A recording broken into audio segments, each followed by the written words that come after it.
Welcome back. This is the second half of our episode about sex in cinema. If you haven't listened to the first half, you can go back and do that now. Up until this point, we've already discussed Saltburn's growing popularity, the enforcement of the Hays Code in 1934, sexual abuse behind the camera in Hollywood, and how Alfred Hitchcock's Psycho broke all the rules. In part 2, we're going to continue talking about how sex on screen changed, how the innovation of technology invited sex scenes directly into our living rooms, and ask the question, where is sex gone in our movies today?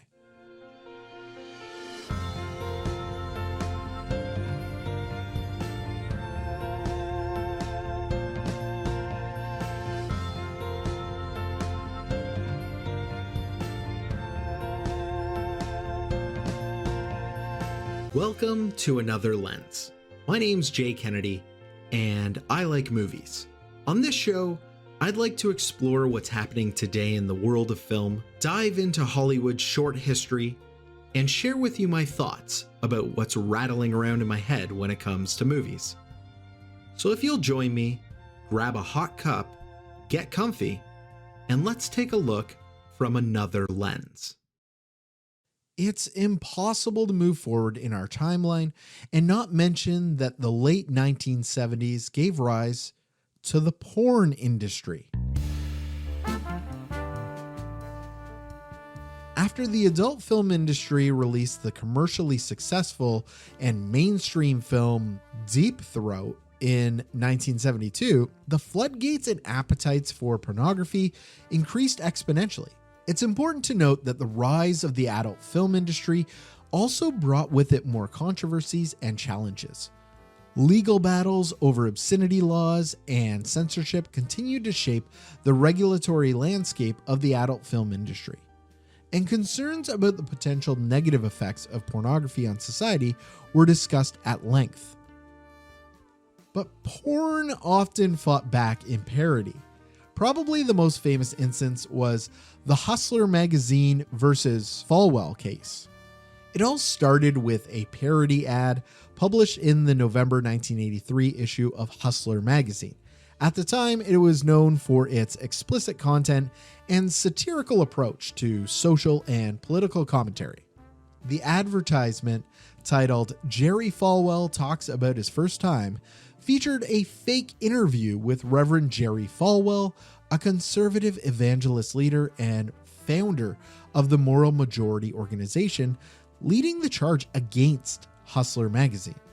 The ad included a disclaimer stating that it was a parody, not to be taken seriously.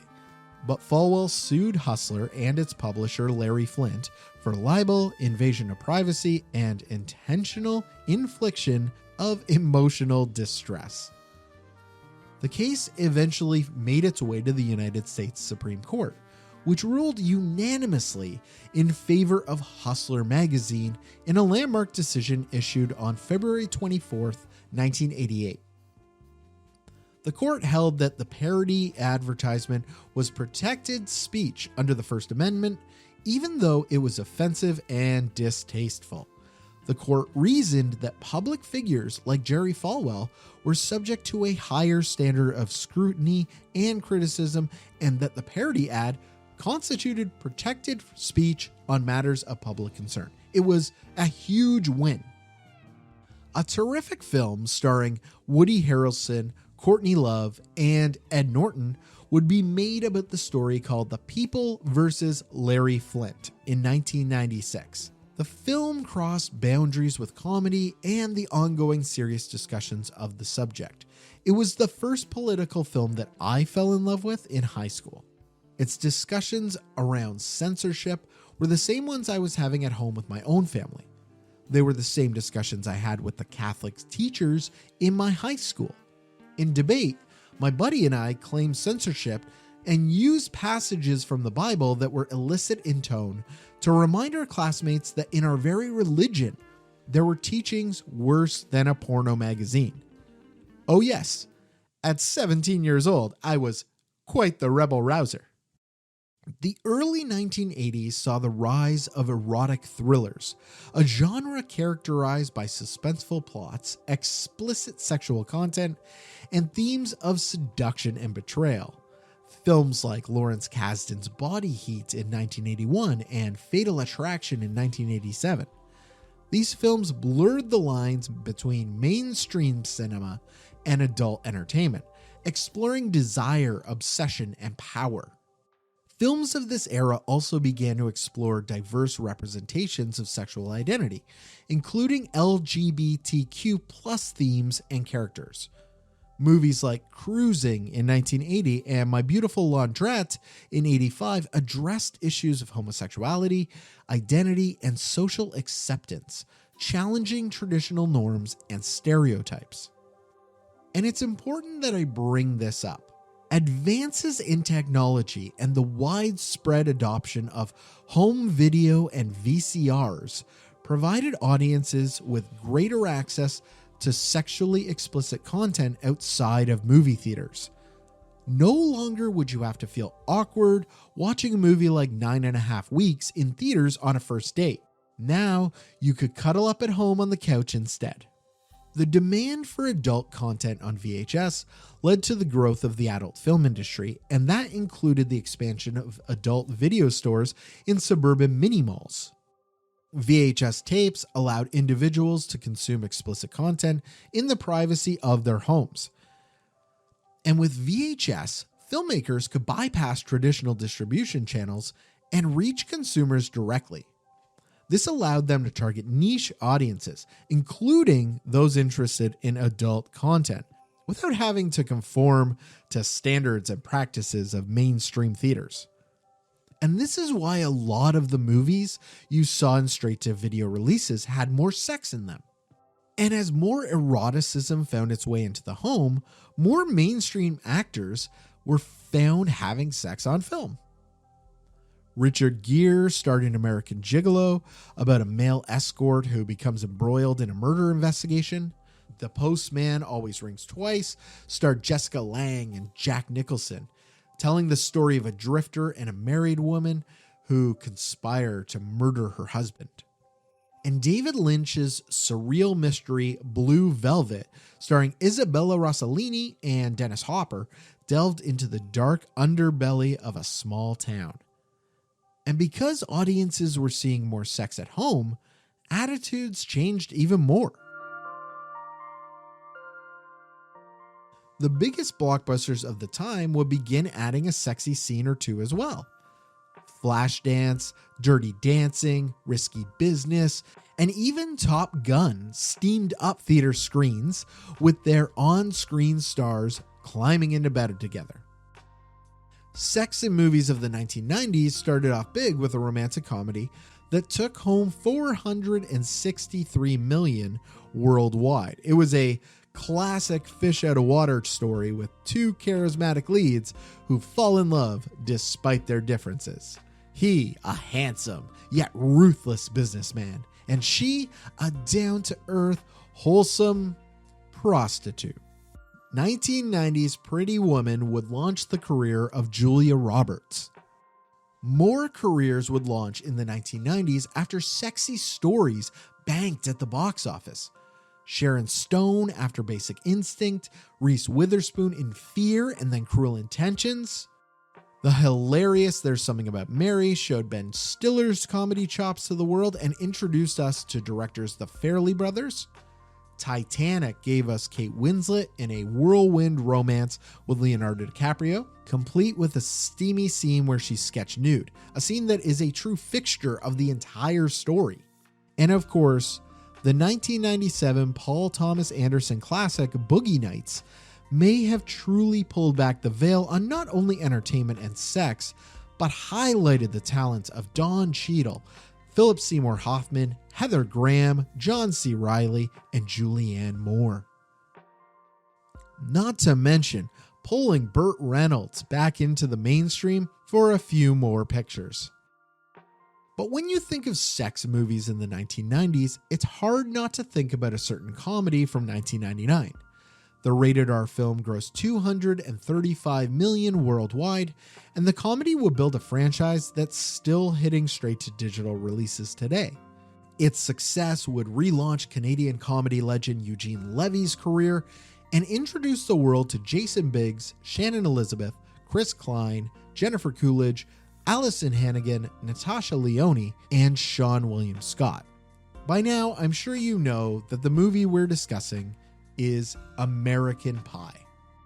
From having sex with a pie, drinking a spunk-filled beer, or learning about the tongue tornado, American Pie certainly explored new grounds for comedy. The "is that hair gel" scene from There's Something About Mary felt very tame in comparison.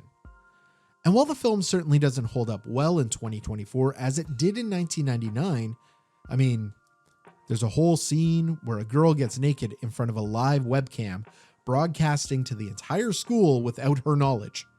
Audiences still had never seen a film pushing new grounds in a digital world like this one had. The film spawned 3 direct sequels, American Pie 2, American Wedding, and American Reunion, while its American Pie branded universe of Great Falls, Michigan, spawned direct-to-video spin-offs with Bandcamp, The Naked Mile, Beta House, The Book of Love, and most recently, Girls Rule.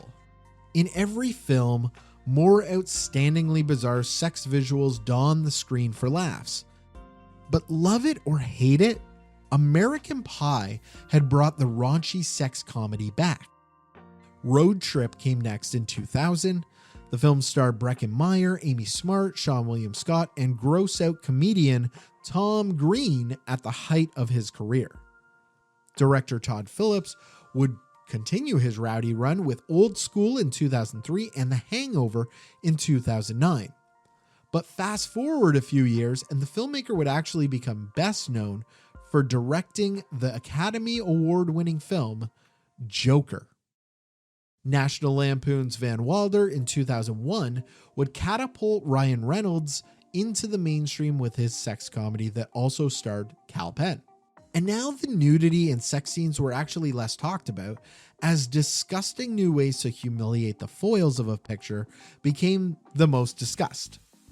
Kal Penn would go on to star in his own raunchy comedy franchise about 2 stoners trying to find the perfect snack in Harold and Kumar Go to White Castle, co-starring with John Cho. And I'm staying a little close to the comedy genre because that's actually where we're seeing a lot of our most talked about sex movies.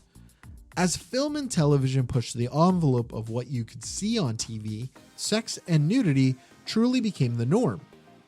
The shock value had disappeared.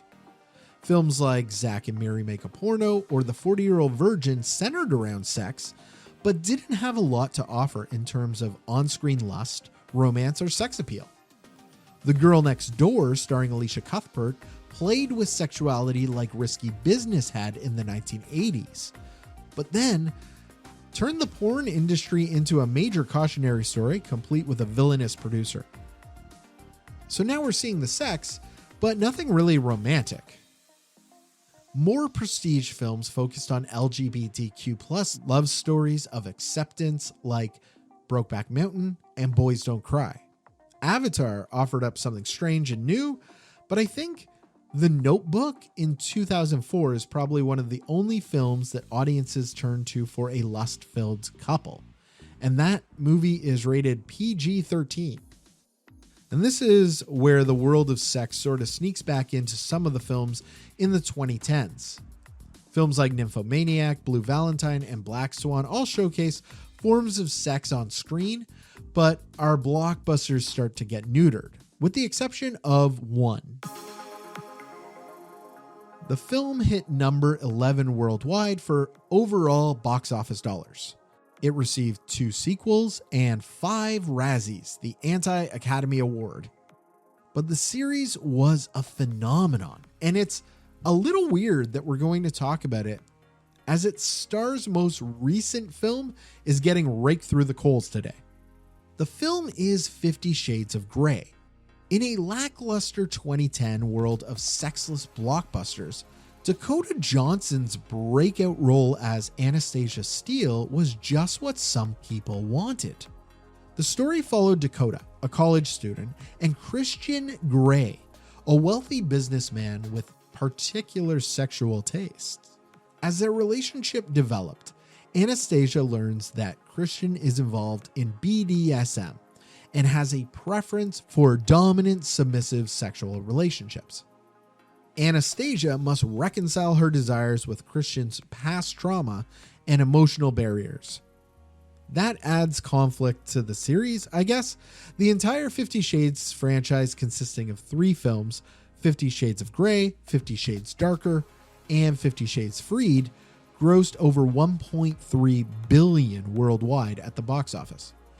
A number Dakota Johnson's Marvel movie entry, Madam Web, we'll likely sorely miss.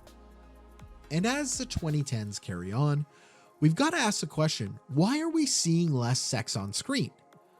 Well, with the arrival of the internet, those who want to watch sex can certainly find it more easily at home than ever before. Also, we've become much more aware of gender equality, diversity, and representation. And with this awareness, filmmakers may be more conscious of how they portray sex on scene and may opt for more nuanced and respectful depictions. There has also been a trend toward more complex stories, with filmmakers aiming to engage audiences on intellectual and emotional levels rather than relying solely on shock value and whether or not your favorite actor would address. Then you've got to think about the blockbusters that are making the most money from 2010 onward. Superheroes can show off their physique, certainly, but no one is having sex. Our superhero actors go through rigorous workouts, diets, and steroids to get their bodies to top physical peak. You can look, but goodness, do not touch them. And that's likely because the audiences are much wider. These movies are as much for children as they are for the adults who really enjoy the action. That's not to say that all superheroes stay away from love. Ryan Reynolds' R-rated Deadpool showcased a graphic sex montage that was both funny and loving with his co-star Morena Baccarin. But this is the exception and never the rule in our superhero landscape. Sometimes we'll get a film like Call Me By Your Name that explores sexuality in a romantic way. But more often today, there seems to be a dark cloud over our protagonist finding the bedroom. Or it's played for laughs, like in The Lobster, directed by Yorgos Lanthimos. In The Favorite, another Yorgos picture, the sex is played darkly to showcase power dynamics. The director's latest film, Poor Things, is one that I still have on my watch list, but I understand there's sex in it too, so it'll be interesting to see how it's represented there. It's been nominated for Academy Awards, but it's hardly mainstream, with less than $100 million at the box office worldwide. Another Academy Award nominee, 2016's Elle from Paul Verhoeven, the same director who delivered the sex-filled Showgirls, now gives us a look at sexual assault and the unusual consequences for both victim and attacker. I personally think it's an unflinching picture that deserves more attention, but it's a hard watch. The raunchy comedy genre seems to have disappeared too, with the only outlier of recent note being No Hard Feelings, starring Jennifer Lawrence. The film centers around a woman down on her luck that's hired by parents to seduce their son before he heads off to college. The film's nudity is played for laughs, and it works very well. And with more safety precautions for actors around consent today than ever before, like closed sets, body doubles, and even intimacy coordinators, it seems that there should be more sex scenes in our current movies. But even with all these precautions, sometimes a sex scene just feels unnecessary today. This year's frontrunner for Best Picture, Oppenheimer, has a number of scenes with sex and nudity that don't fit well within the rest of the picture. And perhaps that's because audiences are well aware that in order to get that realness, an actor is naked in front of other people on a cold soundstage trying to deliver something we just may not believe anymore. It takes a lot more work today to convince us that our leads have the right chemistry. And if you're wondering, I don't think Cillian Murphy and Florence Pugh have it. Sorry, not sorry. So with that said, going all the way back to the beginning of our last episode, Saltburn's popularity truly is unique in that it doesn't shy away from sex and taboo, and more importantly, that people are talking about it. Look, no one recommended 50 Shades of Grey or Magic Mike to me before, so in a movie landscape that offers up sex less and less, I find it interesting that so many have recommended I specifically see Saltburn. And so I'd say this to you. Give it a try. It is not going to be for everybody, but if you're still listening to this extra long episode all about sex, well, you're not everybody.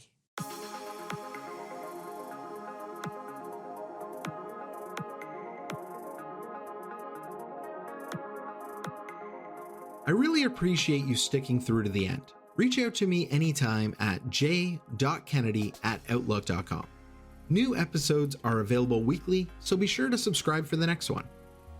I'm Jay Kennedy, and you've been listening to Another Lens. The show will be back soon with another perspective.